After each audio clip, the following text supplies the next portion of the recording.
Hello and welcome to the course. In today's lecture, we will learn about another function that we use for the filtering purpose. So let's write one query in SQL. Select static from products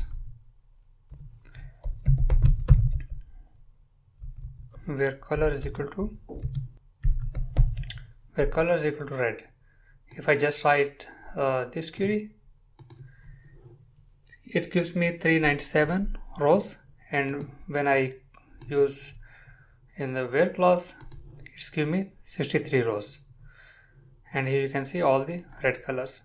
And then the second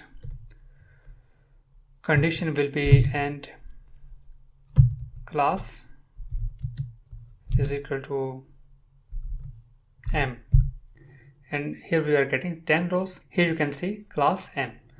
So we need to achieve the same result in DUX. So let's go to the DUX Studio, and here I have executed the product table, and it has 397 rows. So we had already learned that how to filter with the help of filter function, but today we will use calculate-table function.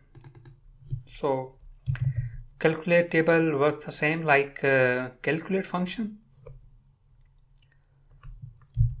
Calculate-table, and here we have to give one table name, that is name, that is product,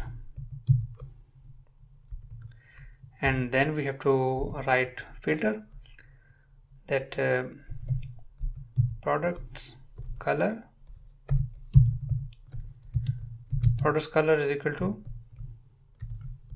red, and products class is equal to m. That's all. Close it, and now we need to execute, and here you can see we are getting 10 rows. So you can use the same function that we had already learned, like add column, select column, to only select few columns of your choice and then apply these filters as exercise. So calculate table is performance wise, it is very fast.